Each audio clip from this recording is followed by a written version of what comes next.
사기 같은 경우에는 한 2에서 3% 정도 5년 생존율이 보고되어 있다고 보시면 될 것 같으세요. 췌장암은 대부분 증상이 없거든요. 증상이 생기신다 그러면 기수로 따지면 초기는 이미 지났을 가능성. 안녕하십니까.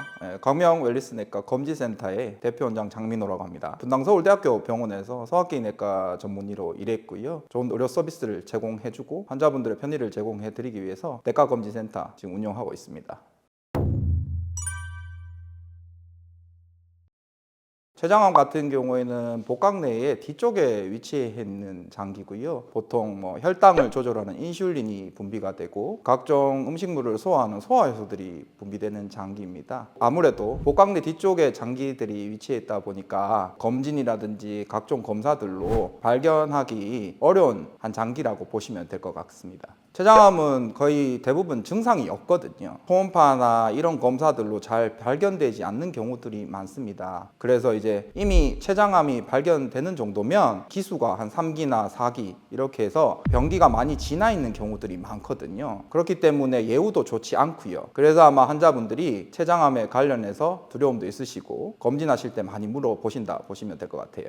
특히 췌장의 꼬리 부분이나 이런 쪽에 종양이나 이런 게 있으면 췌장의 꼬리 부분들은 위나 대장이나 이런 장기들로 잘 가려서 더욱 잘 안 보이는 부위입니다. 검진하시면서 초음파 진행하셔서 놓치는 부분들이 좀 있을 수 있거든요. 그렇기 때문에 췌장암은 발견하기도 어려울 뿐더러 발견돼도 많이 진행되어 있는 경우들이 많습니다. 췌장암 같은 경우에 병기를 1기, 2기, 3기, 4기로 보통 나누는데요. 1기 같은 경우에는 일반적으로 5년 생존율이 한 40% 정도 보고되어 있고요. 2기나 3기 같은 경우에는 생존율이 한 20% 보고되어 있습니다. 4기 같은 경우에는 그거보다 수치가 확 떨어져서 한 2에서 3% 정도 5년 생존율이 보고되어 있다고 보시면 될 것 같으세요.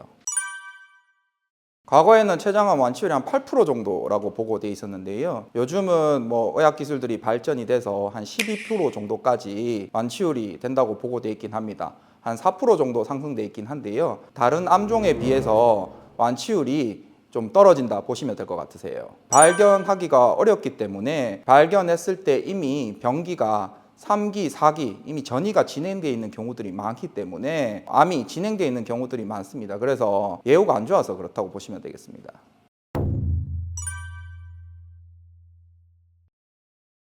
췌장암의 대부분은 무증상이 제일 많고요. 증상이 생기신다 그러면 소화불량, 복통, 황달, 체중 감소 이런 증상들이 생기실 수 있는데요.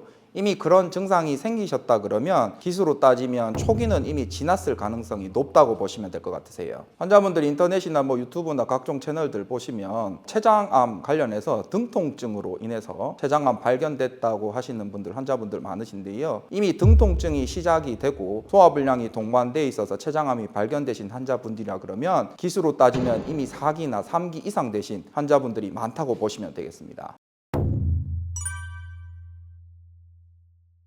췌장암의 원인으로는 가장 많은 게 흡연, 그 다음에 음주, 그 다음에 고지방 식이, 고칼로리 식이, 그 다음에 불규칙한 식습관, 그 다음에 췌장암 가족력 이런 것들이 있으신 분들이 췌장암이 잘 걸려 있다고 보고되어 있습니다. 제가 봤던 환자 중에 한 분 말씀드리면요. 40세 여자분인데 건강검진 한 번도 안 하신 분이었어요. 저희 병원에 오셔서 건강검진을 하셨는데요. 진료 보실 때는 특별한 증상에 대해서 별 말씀 없으시고 검진을 하셨는데 초음파나 내시경이나 이런 걸 봤을 때 췌장에 종양이 있고 위에 종양이 있어서 췌장암 4기 환자분이셨습니다. 그 환자분 검진하시고 오셔서 결과를 설명드리면서 다시 이제 환자분한테 문의를 드렸더니 췌장암 가족력, 언니분이 췌장암이 있으셨고 평소에 소화불량, 그 다음에 속쓰림 이런 증상이 있으셨는데 그냥 동네 병원에서 위장약만 계속 타드시고 검사하시는 게 무서워서 검사를 안 하셨거든요. 그래서 처음 40세 때 여성분이 오셔서 검진을 하셨는데 췌장암 4기 진단된 분이 있습니다. 그래서 보시면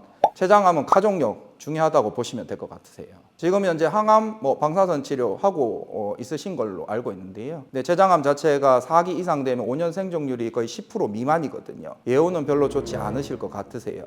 그 이후에 이제 보호자분들도 오셔서 갑자기 이제 초음파 검진도 하시고 그러셨거든요. 다행히 다른 분들은 괜찮으시긴 했는데 그 환자분은 조금이라도 일찍 검진을 하셨거나 가족력도 있으셨으니까 4기까지 가기 전에 미리 발견할 수 있지 않았을까 싶어요.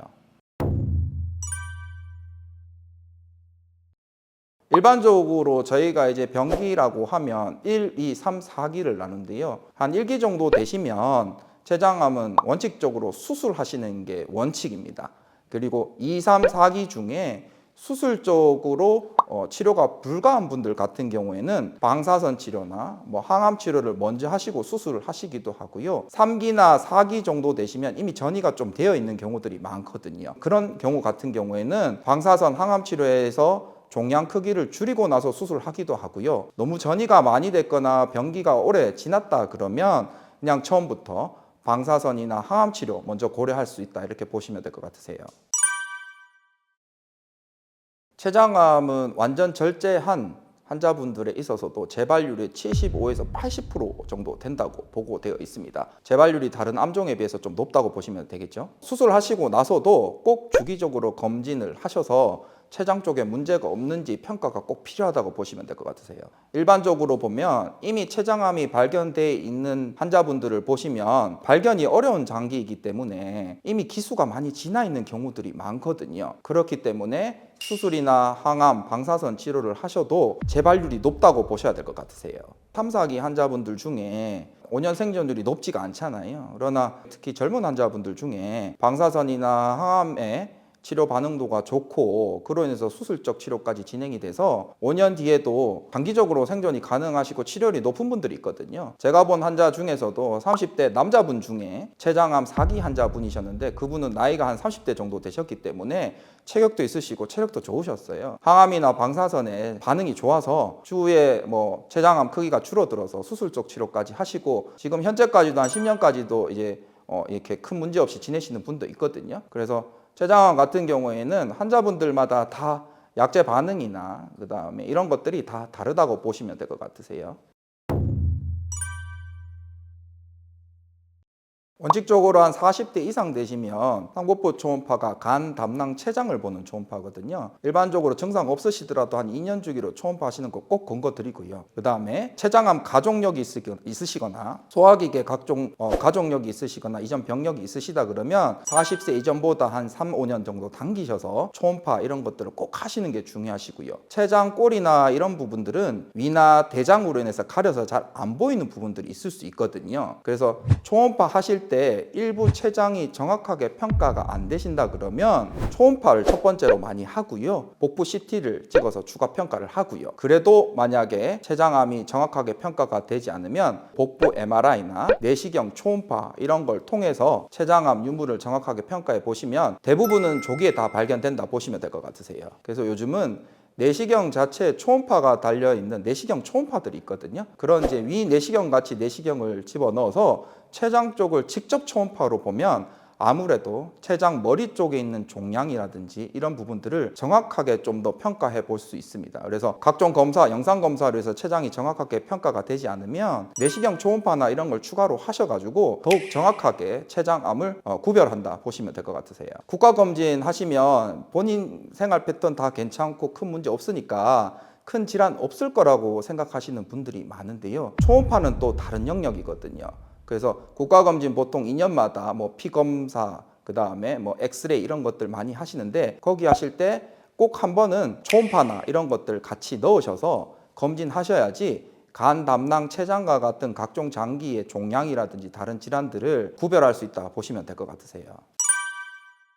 제가 외래에서 환자분들한테 일반적으로 추천드리는 항목들 보시면요. 40대 이상 되셔서 생애 처음으로 검진하신다 그러면 종합검진 한번 하시라고 권고를 드려요. 경동맥 초음파, 갑상선 초음파, 심장 초음파, 하복부 초음파, 남성분들 같은 경우에는 전립선 초음파, 여성분들 같은 경우는 유방 초음파, 갑상선 초음파 이런 것들 쭉 한번 하시고요. 그러면 또 2년마다 국가검진 하실 때 각종 혈액검사나 엑스레이 같은 것들이 들어가 있잖아요. 그러면 처음에 종합검진 시작하실 때 추적 관찰해야 되는 각종 검사들이 있으실 거예요. 그러면 2년 주기로 국가검진 하실 때 하나하나씩 섞어서 하시는 거거든요. 증상 없으시더라도 국가검진 하실 때 꼭 섞어서 하시는 걸 추천드립니다. 우리나라 같은 경우는 산정특례라는 제도가 있습니다. 그래서 암 진단이 되시면 진단된 시점으로 해서 한 5년 정도 동안은 본인 부담금 5% 정도만 내시거든요. 그래서 우리나라는 암 진단된 환자분들에 있어서 본인 부담금이 현저하게 떨어지는 나라라고 보시면 될 것 같으세요. 그 기간 5년 동안은 뭐 췌장암과 관련된 각종 증상이나 질환 있으시다 그러면 전부 다 100% 뭐 돈을 내시는 게 아니라 5% 정도만 내시면 되니까요. 경제적으로도 큰 문제 없이 치료라든지 관리라든지 이런 게 가능할 수 있다 보시면 될 것 같으세요. 병원을 초이스 하시는 방법으로는요, 보통 이제 임상적으로 저희가 봤을 때는 초음파나 이런 것들은 검사를 하시는 선생님의 그 숙련도라든지 스킬이라든지 이런 것들이 좀 좌우를 할 수가 있습니다. 각종 검진센터 가셔서 검진하시는 것도 의미가 있겠지만, 요즘엔 주변에 보시면 내과 검진센터들 많이 포진해 있잖아요. 소화기 내과 의료진들이 포진돼 있거나 아니면 영상의학과 선생님들이 포진돼 있거나 이런 검진센터 내과에 가셔서 초음파나 이런 것들을 하시면 환자분들께서 각종 질환들 조기 발견하시는 데 도움되지 않을까 싶습니다. 일반적으로 건강보조식품들은 환자분들 드시는 데서 큰 문제는 없습니다. 그러나 일부 건강식품들, 뭐 홍삼, 뭐 이런 것들, 달인물들 많이 드시잖아요. 이런 것들이 일부 환자분들 중에서 간 수치를 상승시키거나 이런 분들이 있으세요. 근데 이제 건강검진 하시면서 간 수치 상승되어 있다고 들으시고, 뭐 건강보조식품 드시는 분들이 있는데, 간 수치 상승되어 있다 그러시면은 건강식품 일단 환자분들 끊으시거든요. 끊으시긴 하는데, 초음파나 이런 검사들은 추가로 안 하시는 분들이 간혹 있으세요. 그래서 간 수치 높은 게 건강식품 때문에도 그럴 수도 있긴 하지만 췌장암이나 다른 소화기계 암이나 다른 질환들로 인해서 그럴 수도 있거든요. 그래서 건강식품 드실 때 정기적으로 피검사나 초음파를 하셔서 간 수치나 다른 혈액 검사 이상 소견 없는지 확인하는 게 중요하시고요. 아무래도 뭐 간 수치 높으면 보통 간 초음파도 같이 권고 드리거든요. 초음파 같이 하셔서 췌장 쪽에도 문제가 있으면 간 수치가 상승될 수 있으니까 그에 대해서 정확한 평가를 꼭 받아보시고 건강보조식품 끊으신다든지 이렇게 해서 결정하시는 게 도움되신다 보시면 될 것 같으세요. 일부 보고에 의하면 치주질환과 췌장암과 관련된 보고서들이 나와 있는 게 있으세요. 치주질환 있는 분들이 흡연이나 음주를 많이 하시거든요. 이제 그런 분들이 반대로 생각하면 췌장암의 원인이 흡연이랑 음주잖아요. 그러니까 치주질환과 췌장암이랑 연관성을 이렇게 지은 뭐 각종 논문들이나 데이터들이 있는데, 통계적으로 아무래도 흡연하시거나 음주하시는 분들이 치아 상태가 안 좋은 경우들이 많거든요. 그러니까 그로 인해서 췌장암도 같이 발견되는 통계적으로 의미 있다 보시면 될 것 같으세요. 일부 보고에 의하면 혈액형과 췌장암과 관련해서 재미있는 리포트가 있는데요. 거기에 보시면 O형보다 A형, 뭐 A, B형, 뭐 B형 이런 환자분들이 췌장암에 많이 걸려 있다는 리포트가 있어요. 통계적으로 의미 있다고 보고되어 있는 게 있긴 합니다. 근데 의학적으로는 직접적으로 혈액형이 췌장암과 연관되어 있느냐? 그러면 정확하게 정의된 건 없다고 보시면 될 것 같으세요. 그냥 통계적으로 그런 부분이 있다는 거 참고하시는 정도 보시면 될 것 같으세요. 일반적으로 저 서구적 식단이라고 많이 하잖아요.